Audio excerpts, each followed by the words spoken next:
दोस्तों, आज हम ये अष्टादश स्मृतियों की भूमिका के बारे में पढ़ेंगे। दोस्तों, अष्टादश स्मृति इसका मतलब ये है कि ये एक संग्रह है जिसमें 18 तरह की स्मृतियों के बारे में लिखा गया है।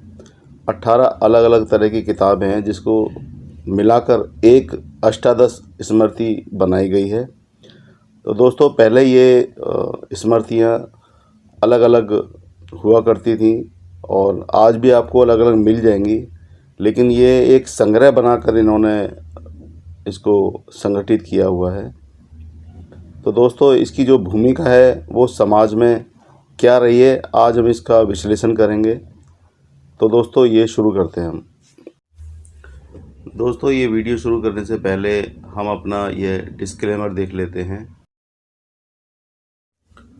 तो दोस्तों, ये है अष्टादश स्मृतियों की भूमिका। वेद और धर्मशास्त्र ब्राह्मणों की दाहिनी बाईं दो आंखें हैं, यानी कि एक दाहिनी आंख है और एक बाईं आंख है। इनमें से किसी एक श्रुति या स्मृति के न जानने से काना और दोनों के जानने से ब्राह्मण अंधा होता है।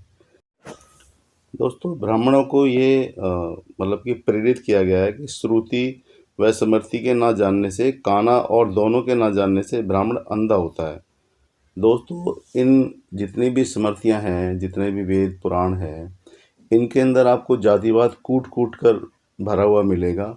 और दोस्तों, जब ये लोग इस तरह की स्मृतियां, किताबें, वेद पुराण पढ़ लेते थे तो इनकी मानसिकता वो जातिवादी मानसिकता हो जाया करती थी, क्योंकि उनको इसी तरीके से नियम बताए गए थे कि आपको शूद्रों के साथ नहीं खाना है, शूद्रों के साथ नहीं बैठना है, शूद्रों का अन्न नहीं खाना है। अगर आप शूद्रों का अन्न खा लेंगे तब आप सूअर बन जाएंगे, शूद्रों का अन्न खाएंगे तब आप नरक में जाएंगे। तो दोस्तों, इस तरह की जो धारणाएं बनाई गई थी वो इन्हीं स्मृतियों में, इन्हीं किताबों में, इन्हीं वेदों में दी गई है। दोस्तों, ये कहीं ना कहीं जातिवादी मानसिकता को बढ़ावा देती हैं और आज जो समाज जातिवादी मतलब मानसिकता झेल रहा है वो इन्हीं स्मृतियों, वेदों, पुराणों की वजह से झेल रहा है। चलिए दोस्तों, आगे बढ़ते हैं। तो दोस्तों, ये था दोनों के ना जानने से ब्राह्मण अंधा होता है, अर्थात बाहर की आंख होने पर भी ना होने के तुल्य, यानी कि उसी के बराबर है। यानी कि बाहर की आंख है पर नहीं होने के बराबर है। और वो किस लिए नहीं है कि अगर वो श्रुति या स्मृति नहीं पढ़ता है, नहीं जानता है, तो वो इसी के बराबर है। कर्तव्य विषय को जब आँख सुझा देती है तभी मनुष्य उसके करने में प्रवृत्त होता है। धर्मशास्त्र हमको यही शिक्षा देते हैं कि अमुक कर्म कर्तव्य है, अमुक नहीं। धर्मशास्त्र मात्र में दुई जाति, अब दोस्तों इसमें दुई जाति जो बताई गई है वो है ब्राह्मण, क्षत्रिय और वैश्यों का अधिकार है, यानी कि इसमें शूद्रों का अधिकार नहीं दिया गया। अब आप समझ सकते हैं दोस्तों, कहीं ना कहीं इन्होंने यहाँ पर तीन लोगों को मतलब तीन वर्णों को संगठित कर दिया, उसको द्वि जाति में मतलब कि ढाल कर उसको एक धागे में पिरो दिया कि आप द्वि जाति हैं, द्वि जाति में आप यही लोग आते हैं, ब्राह्मण, क्षत्रिय और वैश्य, तो इन्हीं को अधिकार दिया है, शूद्रों को इससे बाहर कर दिया गया है। तो दोस्तों, ये कहीं पर भी समानता नहीं है, क्योंकि अगर सभी को समान अधिकार है तो सभी को समान तरीके से मतलब कि व्यवहार करना चाहिए। अब जिस तरीके से बताते हैं कि ब्रह्मा मतलब कि भगवान ने तो सभी वर्णों को बनाया है और पैर पूजने योग्य हैं, तो दोस्तों यहाँ पे तो इन्होंने मतलब उसको इस अधिकार से वंचित कर दिया। बस मतलब कि मतलब वेद नहीं पढ़ सकता वो, मतलब वेद सुन नहीं सकता वो, समाज साथ में बैठ नहीं सकता। तो दोस्तों, इनकी जो दोहरी मानसिकता है वो यहाँ पर उजागर होती है। ये कहते कुछ हैं और करते कुछ हैं, तो इनकी दोहरी मानसिकता को समझने की ज़रूरत है दोस्तों। मतलब कि कहते हैं ना कि दिखावा, तो ये दोस्तों ये दिखावा इनके अंदर कूट कूट कर भरा होता है। आप खुद देखिए। नहीं तो दोस्तों, अगर हिंदू हिंदू एक है तो सभी वर्ण एक साथ मिलकर रोटी बेटी का संबंध क्यों नहीं बना सकते? क्यों ऐसा है कि मतलब एक ऊंचा है एक नीचा है? क्यों सब समान नहीं है? अगर भगवान इस दुनिया में अगर भगवान है तो वो सभी को एक समान ही देखता होगा। हाँ, ये हो सकता है इनका बनाया हुआ भगवान इनकी तरह की सोच रखता हो, लेकिन जो असल में ईश्वर है, वो जो असल में भगवान है, वो सभी के साथ समान व्यवहार करेगा, सभी को एक जैसी निगाहों से देखेगा। जैसे कुदरत देखती है, वैसे मैं आपको यहाँ पर थोड़ा-सा एक्सप्लेन कर देना चाहता हूँ कि भगवान जो है प्रकृति को बोला गया है, ईश्वर जो है प्रकृति को बोला गया है। इसका मैं एक उदाहरण देता हूँ आपको। आप ये तो जानते हैं कि पंच तत्वों से हमारी पृथ्वी बनी है और पंच तत्वों से मिलकर बना हुआ हर इंसान मतलब वो भगवान का रूप है। जैसे ये लोग बताते हैं कि भगवान कण कण में विराजमान है, कण कण में विद्यमान है। तो इसका एक उदाहरण है कि जब जो इंसान पंच तत्वों से बना हुआ है वो कण कण में विराजमान है।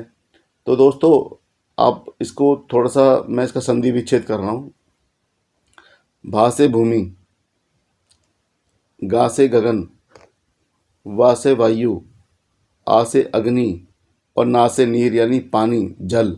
तो दोस्तों, अब जब आप इन पांचों मतलब पांचों शब्दों को और पांचों के अर्थ आप निकालेंगे तो वो भगवान बनता है, यानी पंच तत्व। और पंच तत्व ही प्रकृति है, प्रकृति ही ईश्वर है जो कण कण में विराजमान है।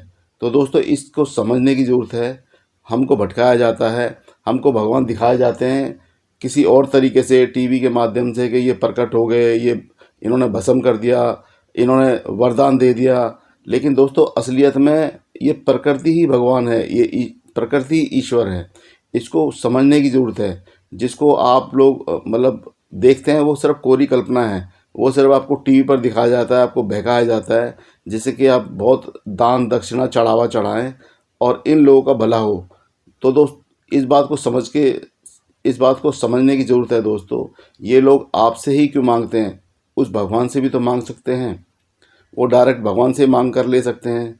आप लोगों से क्यों मांगते हैं कि हमें ये दान दो, हमें ये दो। इन्होंने अपनी स्मृतियों में, अपनी वेदों में दोस्तों, इन्होंने इस तरीके से दान मांग रखा है और ऐसे झूठे प्रपंच रच रखे हैं। जब आप तर्क बुद्धि से सोचेंगे तब आपको पता लगेगा कि वाकई में ही क्या ऐसा होना मुमकिन है जैसा इसमें बताया गया है। दोस्तों, इन्होंने नर्क स्वर्ग की बातें, जन्म जन्मांतर की बातें, स्वर्ग नर्क की बातें, ऐसी ऐसी बातें कर कर के पूरे समाज को बहला फुसला कर बेवकूफ़ बनाया, जो आज तक झेलता हुआ आ रहा है ये समाज। चलिए दोस्तों, आगे बढ़ते हैं। तो दोस्तों, हम कहाँ थे?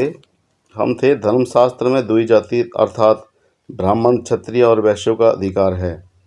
महर्षि याज्ञवल्क्य कहते हैं कि निषेकादि शमशानांतो। दोस्तों, ये सारा जो है संस्कृत में दिया गया है, इसका जो अर्थ है वो हिंदी में बता देता हूँ मैं आपको। अर्थात गर्भदान से लेकर अंत्येष्टि यानी कि मृत संस्कार पर्यंत जिनकी सभी क्रिया वैदिक मंत्रों से होती है, उन्हीं मात्र का धर्मशास्त्र के पढ़ने और तदनुसार कर्म करने का अधिकार है, दूसरे को नहीं। तो दोस्तों, दूसरे को नहीं का मतलब क्या है? दूसरा कौन है? दोस्तों, दूसरा एक ही वर्ग है, वो है शूद्र वर्ग, शूद्र वर्ण। तो दोस्तों, इसको समझने की ज़रूरत है। इन्होंने तीनों वर्ण जो है, ब्राह्मण, क्षत्रिय, वैश्य, इन तीनों को द्विज बना दिया। द्विज बनाने के बाद सारे कर्म इन्होंने किए जिस तरीके से, मतलब जो भी इनके वैदिक रीति रिवाज है इन्होंने किए। लेकिन इस वैदिक रीति रिवाज, इन धर्म मतलब धर्म के जितने भी रीति रिवाज हैं उससे शूद्रों को अलग रखा, शूद्रों को इसमें शामिल नहीं होने दिया। और वैसे ये लोग बात करते हैं कि सभी समान है, ब्राह्मण है, सभी को मतलब कि अपनी मतलब कि बॉडी से पैदा किया है और सभी एक जैसे हैं और शूद्र तो पूजनीय होते हैं। कई जगह आप मतलब सुनते होंगे, टीवी पर सुनते होंगे, मतलब यूट्यूब पर सुनते होंगे, कई लोगों का ऐसा बयान आता है कि शूद्र तो पैरों से पैदा हुए हैं इसलिए बहुत पूजनीय है। लेकिन दोस्तों, पूजनीय होने के बाद भी उनको पढ़ने का अधिकार नहीं दिया गया, उनको वेद सुनने का अधिकार नहीं दिया गया। अगर वो समान रूप से कहीं बैठ जाते थे तो उनका पिछवाड़ा काट दिया जाता था। उनको अगर वो वेद सुन लेते थे तो उनके कान के अंदर गर्म खौलता हुआ तेल डाल दिया जाता था जिससे कि ये लोग डर के रहें और वेद ना सुने। तो दोस्तों, इस तरह का ये मतलब कि जातिवाद देखा जाता था। यही सब आपको इन स्मृतियों में, इन वेदों में, इन पुराणों में देखने को मिलेगा। और दोस्तों ये इसीलिए इसको मतलब कि बढ़ावा देते थे कि ब्राह्मण जो है इसको पढ़े, हर ब्राह्मण इसको पढ़े, जिससे कि उनके अंदर जातिवाद पैदा हो और वो जातिवाद समाज के अंदर जो फैला हुआ जातिवाद है उसको और बढ़ाएं। दोस्तों इस बात को समझने की ज़रूरत है। चलिए दोस्तों आगे बढ़ते हैं। आगे लिखा है दोस्तों, पहले भारत में लोग अपने अपने कर्म में किसी प्रकार आलस्य नहीं करते थे, बल्कि यूँ कहिए राज नियम के अनुसार ब्राह्मणों से प्रार्थना की जाती थी। अब दोस्तों यहाँ पर ब्राह्मणों ने फिर अपने आप को बहुत उच्च मतलब श्रेष्ठ दिखा दिया कि राज नियम के अनुसार ब्राह्मणों से प्रार्थना की जाती थी। दोस्तों ब्राह्मणों ने अपने आप को देवता बनाया, अपने आप को पूजनीय बनाया, और दोस्तों अपने आप को इन्होंने राजा से भी ऊपर दिखाया कि राजा भी इनके अधीन है। राजा भी मतलब इनके ऊपर किसी तरह का दंड नहीं दे सकता, किसी तरह का कोई नियम नहीं लाद सकता, किसी तरह का मतलब कुछ वो नहीं कर सकता। राजा को भी इनकी पूजा करनी पड़ेगी और राजा को भी इनके अधीन रहना पड़ेगा। आगे है दोस्तों, ब्राह्मणों से प्रार्थना की जाती थी, आप अपना धर्म पालन कीजिए। उसमें जो बाधाएं उपस्थित होती थी राजा उनका निवारण करते थे। दोस्तों राजाओं जितने भी राजा होते थे पहले क्षत्रिय होते थे, और इन राजाओं की इतनी मतलब मजबूरी होती थी क्योंकि ये ब्राह्मण लोग उनके मतलब राज्य में गृह युद्ध करवा देते थे, मतलब आपस में लड़ाई करवा दिया करते थे, खानदान आपस में भिड़वा दिया करते थे, और मतलब प्रजा के साथ गृह युद्ध कर दिया करते थे, क्योंकि हर जगह ब्राह्मण फैले हुए थे। हर जगह मतलब इनका नेटवर्क इतना स्ट्रांग था कि ये लोग हर जाति के लोगों को भड़का दिया करते थे और राजा के खिलाफ कर दिया करते थे। तो दोस्तों राजा भी डरते थे, क्योंकि ये लोग साम दाम दंड भेद यानी भेदभाव किया करते थे। भेदभाव का प्रयोग करके ये लोग मतलब राजा को बदल दिया करते थे, या फिर राजा को इतना मजबूर कर दिया करते थे कि राजा अपना राज ना कर पाए। और आपने देखा होगा, अक्सर देखा होगा, कोई ब्राह्मण किसी राजा के पैर नहीं मतलब कि धोता था, लेकिन राजा ब्राह्मणों के पैर जरूर धोता था। मतलब ब्राह्मण ने किसी राजा के पैर नहीं धोए, लेकिन राजा ने हमेशा ब्राह्मणों के पैर धोए हैं। आप चाहे किसी भी सीरियल में देख लीजिए, चाहे किताबों में देख लीजिए, राजा को, क्षत्रिय को ब्राह्मण का पुत्र बताया जाता है। तो दोस्तों ये नाम के राजा हुआ करते थे, लेकिन शासन चलाने वाले ब्राह्मण होते थे, क्योंकि ब्राह्मणों की अगर ये बात नहीं मानते थे तो ये ब्राह्मण उनके राज्य को चलने नहीं देते थे। उनको मतलब कि कहीं ना कहीं डर रहता था कि हमारे उसमें कोई गृह युद्ध की स्थिति ना पैदा कर दें। तो दोस्तों कहीं ना कहीं ये क्षत्रिय समाज हम कह सकते हैं कि मतलब डर के रहता था। और आज के टाइम में जैसे ब्लैकमेलिंग हम कह सकते हैं, तो ब्लैकमेल होकर वो अपना राज्य चलाता था। इनसे समन्वय बना के मतलब इनकी राजीनामा लेकर वो राज्य करता था। अगर इनका राजीनामा नहीं होता था तो दोस्तों राज्य चलता ही नहीं था। तो हम कह सकते हैं कि उस टाइम राजा जो है स्वतंत्र रूप से राज्य नहीं करता था।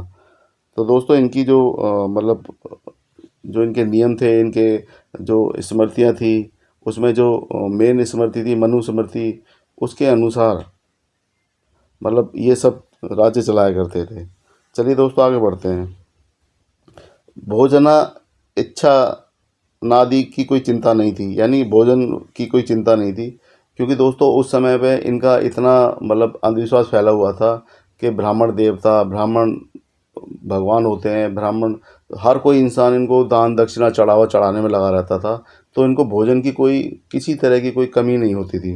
लेकिन आज का समय ऐसा आ गया है कि आज लोग पढ़ लिख रहे हैं, लोग समझ रहे हैं, तो दोस्तों अब इनकी बातों में लोग कम आते हैं और अब अपनी मतलब कमाई को मतलब ऐसे नहीं लुटाते हैं। अब बहुत मतलब लोग समझ चुके हैं, अब संविधान का समय आ गया है, इसलिए दोस्तों ये लोग इस समय को कोसते हैं। आगे लिखा है दोस्तों ये, अब समय ने ऐसा पलटा खाया है कि द्विजाति यानी तीनों जातियां अपना कर्म धर्म भली भांति नहीं कर सकते। किसी की पराधीनता ऐसी आ पड़ी है कि मनुष्य विवश है। अब किसी की पराधीनता मतलब किसी और के अधीन आ गए हैं ये लोग। तो इसलिए मनुष्य विवश है, यानी कि ये लोग विवश हैं, क्योंकि दोस्तों पराधीनता किसकी आ गई है? अब समय आ गया है संविधान का। अब ये लोग संविधान के अनुसार चलते हैं।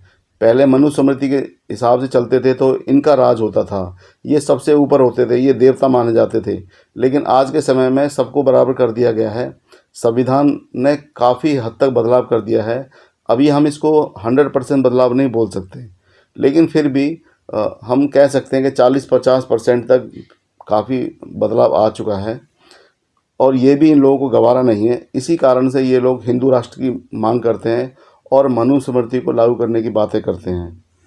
तो दोस्तों इनको ये मतलब कि टीस है, मन में टीस है कि हमारा वो वक्त नहीं चल रहा जो जो पहले चला करता था। आ गया है किसी की पराधीनता ऐसी आ पड़ी है कि मनुष्य विवश है। ऐसी दशा में हम इतना अवश्य चाहते हैं कि प्रत्येक सनातन धर्मियों को अपना अपना कर्तव्य तो मालूम हो जाए, जिसके अनुसार वे यथाशक्ति बरते।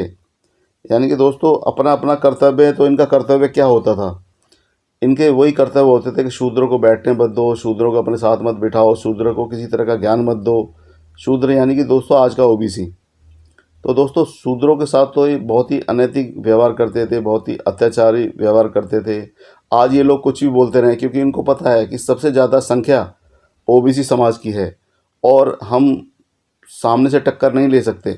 इसीलिए ये लोग आज मतलब इसको घुमा फिरा के बातें करते हैं, उसका अर्थ बदल बदल के बताते हैं कि ऐसे नहीं, इसका अर्थ ये है। और अब तो ये किताबों में भी बदलने लगे हैं।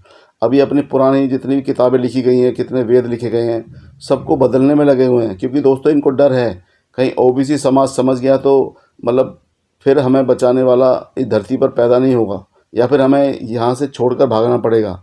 इसीलिए ये लोग ये चाहते हैं कि अब मतलब अर्थों को बदल दिया जाए और वेदों को बदल दिया जाए। जो पुराने वेदों में लिखा हुआ है वो अब लोग समझने लगे हैं, क्योंकि अब लोग पढ़ने लिखने लगे हैं। पहले लोग पढ़े लिखे नहीं थे, अनपढ़ थे, इन लोगों ने पढ़ने का अधिकार नहीं दिया था, तब इनको किसी तरह का कोई डर नहीं था। लेकिन आज के समय में इनको डर है कि आज ये लोग पढ़ लिख रहे हैं, हमारी सारी पोल खोल रहे हैं। तो दोस्तों कहीं हमें यहाँ से भागना ना पड़े, कहीं उल्टा ना हो जाए। अब इनकी नहीं चल रही है तो दोस्तों इसलिए परेशान हैं, और ये परेशान होकर मतलब इस तरह की बातें कर रहे हैं। ये इनका दर्द छलक रहा है दोस्तों। यहाँ पर आगे है ये अष्टादश स्मृति धर्म का भंडार है। यानी कि दोस्तों ये धर्म का भंडार बताया है। आप मेरी स्मृतियों पर जो वीडियो बनाई गई है आप उसको एक बार देखिए, आपको पता चलेगा कि ये कितना कितना धर्म का भंडार है। इन्होंने दान लेने के लिए, लोगों को बेवकूफ़ बनाने के लिए ऐसी ऐसी मतलब व्याख्या कर रखी है, ऐसे ऐसे नियम बना रखे हैं कि जो लोग पढ़े लिखे नहीं थे वो इनकी बातों में आ जाते थे। कभी स्वर्ण नर की बातें करके, कभी जन्म जन्मांतर की बातें करके, कभी 7 जन्मों की बातें करके, कभी दान पुण्य की बातें करके लोगों को बेवकूफ़ बनाते थे और उनसे एक मनमाना मतलब कि दान ले लेते थे। किसी में सोने की मूर्ति होती थी, किसी में मतलब बैल होते थे, किसी में गाय होते थे, किसी में पृथ्वी होती थी। और दोस्तों आपको पता ही है चढ़ावा तो हर तरह का चढ़ता ही है मंदिरों में। इस बात को आप सब समझ सकते हैं। तो दोस्तों इनकी ना ये सब बातों को समझने की ज़रूरत है और समझ के अपने आप को बचाने की ज़रूरत है। तो दोस्तों इसमें ये है, यह अष्टादश स्मृति धर्म का भंडार है। इनमें सभी विषय मिलेंगे जिनका यथाशक्ति आसन करना ये द्विजों का कर्तव्य है। यानी कि दोस्तों यहाँ पर भी इन्होंने ये नहीं बोला सभी का अधिकार है, इन्होंने द्विजों का बोला है।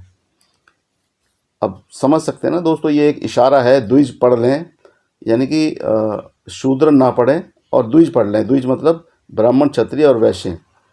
और शूद्र दोस्तों ये समझने की ज़रूरत है कि ये सिर्फ ब्राह्मण, क्षत्रिय, वैश्य इनकी संख्या बहुत कम है।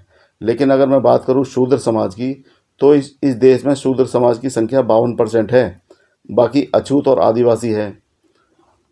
टोटल मिलाकर अगर मैं पूरे समाज की SC ST OBC समाज की बात करूं तो टोटल 85% है और बाकी 15% ये लोग हैं। तो दोस्तों ये समझते हैं इस बात को। इन्होंने बड़ी चतुराई से अपने अपने वर्णों को, अपनी अपनी जाति को बिल्कुल संभाल कर रखा है, उसको अलग नहीं होने दिया। लेकिन शूद्र जाति एक ऐसी मतलब कि ऐसा वर्ण इन्होंने बनाया है कि इसमें सभी तरह की जातियों को इन्होंने घुसेड़ दिया। हर मतलब इतना बड़ा मतलब कि वो है समुदाय है ये ओबीसी समाज, मतलब शूद्र समाज इतना बड़ा समुदाय है कि इनसे डायरेक्ट टक्कर लेना इनके बस की बात नहीं है, ये जानते हैं। इसी वजह से ये लोग शूद्र समाज को पढ़ने देना नहीं चाहते, उनको बेवकूफ़ बनाए बनाए रखना चाहते हैं, उसको नौकर बनाए रखना चाहते हैं, उसको सेवा, उसको उसका धर्म ही सेवा करना बताया गया है। आप कोई भी धर्म उठा लीजिए, कोई भी ग्रंथ उठा लीजिए, शूद्र का धर्म सेवा करना बताया है। और बाकी इसके अंदर इतनी मतलब ऐसी ऐसी बातें लिखी गई हैं, आप खुद मतलब मेरी वीडियो देख सकते हैं, यहाँ पे खुद स्मृतियाँ पढ़ सकते हैं। केवल मनु स्मृति नहीं, और भी कई तरह की स्मृतियाँ हैं, जिसमें 18 तरह की स्मृतियाँ हैं। आप उनको पढ़कर भी आप अंदाज़ा लगा सकते हैं कि शूद्रों के साथ क्या क्या अन्याय अत्याचार किए जाते थे। और आज जो भी जातिवाद, असमानता, भेदभाव हम देख रहे हैं समाज में, वो किसकी देन है। जब आप ये पढ़ लेंगे तब आपको पता चलेगा ये इन्हीं स्मृतियों की देन है। ये आज की स्मृतियाँ पहले के टाइम में सोशल मीडिया का काम किया करती थी। ये समाज में मतलब कहीं ना कहीं एडवर्टाइजिंग का काम किया करती थी। समाज में ये कोरी कल्पनाएं फैलाने का काम किया करती थी। तो दोस्तों इस बात को समझने की ज़रूरत है। आज का जैसे सोशल मीडिया काम करता है, उस टाइम में ये वेद पुराण स्मृतियाँ ये काम किया करती थी। समाज इन्हीं के अनुसार चलता था, इन्हीं के। और ये लिखने वाले कौन थे दोस्तों? लिखने वाला सिर्फ ब्राह्मण होता था। और ब्राह्मण जब लिखता था तो अपने आप को सबसे श्रेष्ठ रखता था, सबसे ऊपर रखता था, और अपने फ़ायदे की बातें ही लिखता था। कभी दान देने की बात नहीं करी, कभी दान नहीं दिया, हमेशा दान लेने की बात की है। और दोस्तों जब आप पढ़ेंगे तो आपके ज्ञान चक्षु खुल जाएंगे। अब तो आपको पढ़ने का अधिकार मिला हुआ है, तो आपको पढ़ना चाहिए दोस्तों। भारत के संविधान ने सभी नागरिक को समान अधिकार दिया हुआ है, आप पढ़ सकते हैं। ये मनुस्मृति का समय नहीं है, ये संविधान का समय है। तो दोस्तों इसको समझने की ज़रूरत है। आप पढ़िए और पढ़ के समझिए, और जब आप खुद जागरूक होंगे तो समाज को जागरूक कर पाएंगे। और दोस्तों इस समाज में जागरूकता नहीं बहुत ज़रूरी है।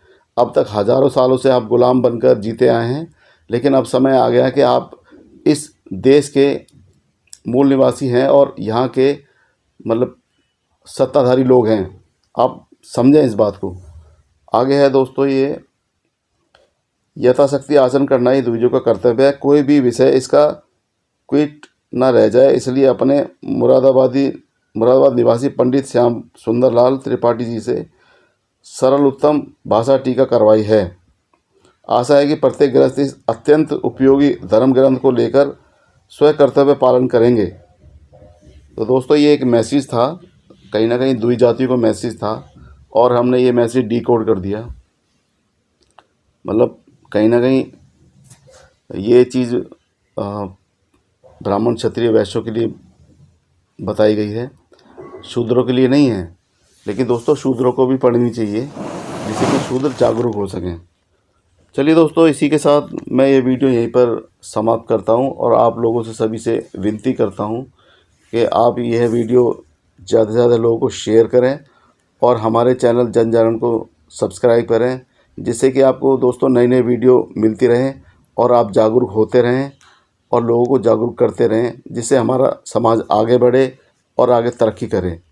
दोस्तों आपका एक शेयर समाज को आगे बढ़ाने में हमारा सहयोग करेगा।